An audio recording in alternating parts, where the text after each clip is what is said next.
Today, let's get started with Reinier de Ridder opens up following his loss to Brendan Allen at UFC Vancouver. Before we continue, make sure to leave a like on this video. To support the channel, let's aim for 1,000 likes.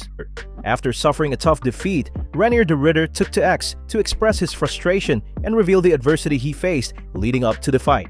Still furious about that loss. Norovirus crushed me during fight week. Picked up a serious spine injury the day before, broke my hand in round 1, injured my neck in round 2, still gave it my all. Khamzat Chimaev, Dricus Duplessis, Stylebender, Imavov. I'll crush anyone for that belt.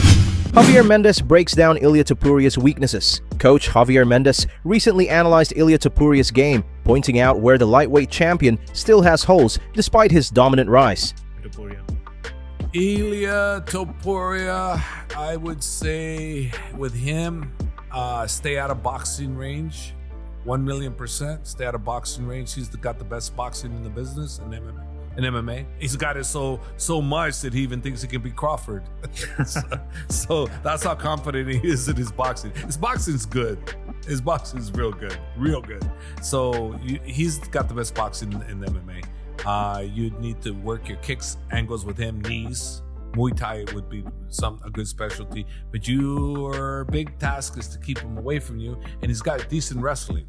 And so he's also got, from people I've spoken to that have trained with him, he's got decent jiu-jitsu also. So he's almost a complete package, but he's not. He lacks the kicking area. So the weakest link on him would be the kicking area, and then you have to test your grappling with him to see if yours is better than his. We've yet to see how great it is. It's not great, but we've yet to see how good it is. Yeah, Daniel Cormier praises Reinier de Ridder's corner for throwing in the towel. Daniel Cormier gave major respect to Reinier de Ridder's corner for stopping the fight against Brendan Allen after the 4th round. He was barely able to get up after rounds 2, 3, and 4. There was no way he was going to get through another 5 minutes. His corner did him a favor by saying, "Hey, we'll give you the opportunity to live another day and fight another day. I know we're hard on coaches for not being willing to throw in the towel." Reinier de Ridder's coaches threw in the towel. They gave the guy a chance to fight another day. Reinier de Ridder's coach Harun Ozkan released a statement following UFC Vancouver loss. After Reinier de Ridder's corner threw in the towel following the 4th round of his fight against Brendan Allen, head coach Harun Ozkan released an emotional and thoughtful statement reflecting on the decision and the performance. "Last night didn't go as we wanted. After a very strong start in the 1st round, things quickly started fading and we couldn't really recover from the shots in and after the 2nd round. I made the call to stop the fight after the 4th round. I take full responsibility for that decision, and it was the right call to make for me in the moment. It's not a decision I ever wanted to make, but I guess sometimes you have to. My job is to coach, but also to look out for my fighter's health. I've been with Reinier for basically his whole career and saw too many signs that made me step in. If I didn't do anything, he would have continued the fight. Rather than risk unnecessary damage, I decided to call it a day and go home as healthy as possible. Live to fight another day. I absolutely do not care about pleasing others if it comes at the cost of someone's health. There's a thin line between being tough and watching out for your health. This sport can be brutal. These guys sacrifice a lot of their life in and out of the cage. There's no need for excess damage if it can be avoided. Most people forget they're human too. Zero excuses for this loss. We knew what we were going for. We are not happy with this performance, but for now, recovery first. Evaluate some stuff, and we will be back next year. It has been an amazing year overall, and thankful for all the highs and lows in life. Proud of you, my brother. We've come a long way." John Wood believes Merab could have 3 to 4 more fights at bantamweight before moving to featherweight. Coach John Wood says there's still plenty left for Merab Dvalishvili to accomplish in the bantamweight division before even considering a move up in weight. Making weight sucks. Like, everybody hates making weight, and he's clearly not a fan of that. That's the worst part, but he's still got to make weight if he goes up to 45. It's not like he's walking around at 145. He's still going to have to cut weight either way. But there are some potential, massive super fights if these things keep going the way they go. And I think in 2 or 3 more fights, then we're maybe starting to have those conversations. But I think we got an easy 3, 4 more fights, hopefully, in this division before that has to happen. Or, hey, guess what? Somebody comes and says, we're going to give you X amount of dollars to fight X, this person for X, and it's a life-changing situation for him. I want his family's kids secured. Then you start making those kind of decisions where it's like, okay, this is worth it.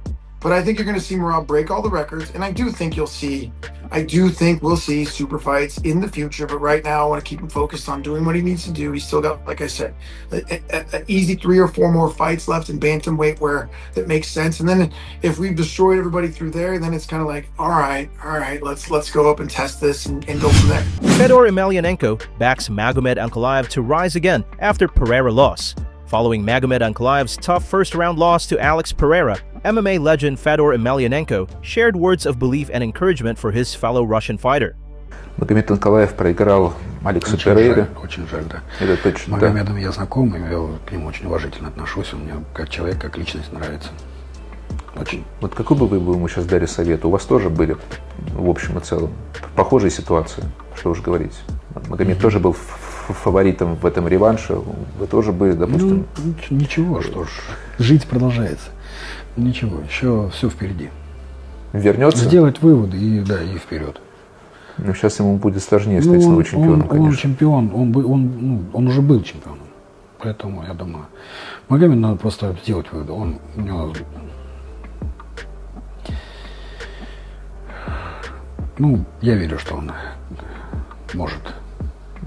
Ну, талантливый боец, в общем, вы его высоко котируете. Самое главное, он не балабол, он пахарь и очень культурный человек.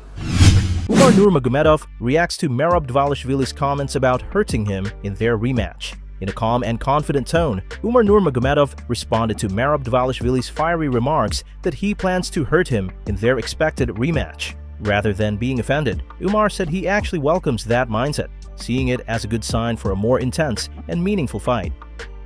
When I talked to him before his last fight, you know, he spelled out the blueprint. He would fight Jan by the end of the year, then fight you early next year, and says he's going to hurt you. He says he wants to hurt you this time. What do you make when you hear him say stuff like that?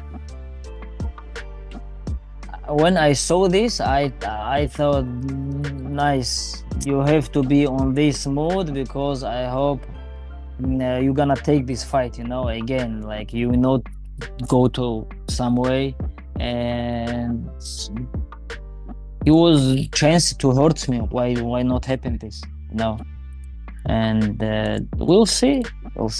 But I like it. I like his mood, and if he will try to do it, I'm gonna show him who's gonna be hurt. Belal Muhammad claims Kamaru Usman is avoiding him after getting slapped on podcasts. Belal Muhammad says Kamaru Usman has been dodging him ever since a heated exchange turned physical during a podcast appearance. Before we continue, help us reach our goal of 1,000 subscribers here on MMA Explorers. Hit that subscribe button and turn on notification so you don't miss any of our daily MMA content. Ian, he's the hype, right? Yep. I was like, I don't want to fight nobody that's not right next in line for the title fight. He weighed in as the backup for that fight. So this is the fight that we win this. We go out here. He's been calling for it. Yeah, we go out here. We finish this guy. There's no one else. None of these guys else are fighting, right? Kamaru Usman's injured. He's not fighting. He's staying on the sidelines. He's 1-3 in his last 4 fights, and he's trying to talk a big game. And I think there's more about the Usman. That's originally who you wanted. Yeah, of course. That was the fight that made the most sense, right? We had our podcast where I slapped him, and you know, you'd want to get your get back. Yeah. But the fact that he didn't, he knows that the slap hurt him, and he knows that it's just a bad matchup for him. So for my mentality as a man, for somebody to slap you and you to say no on your own podcast, on your own podcast, and for you not to post it or talk about it, it just shows me what type of person you are. He's a coward. So I moved on.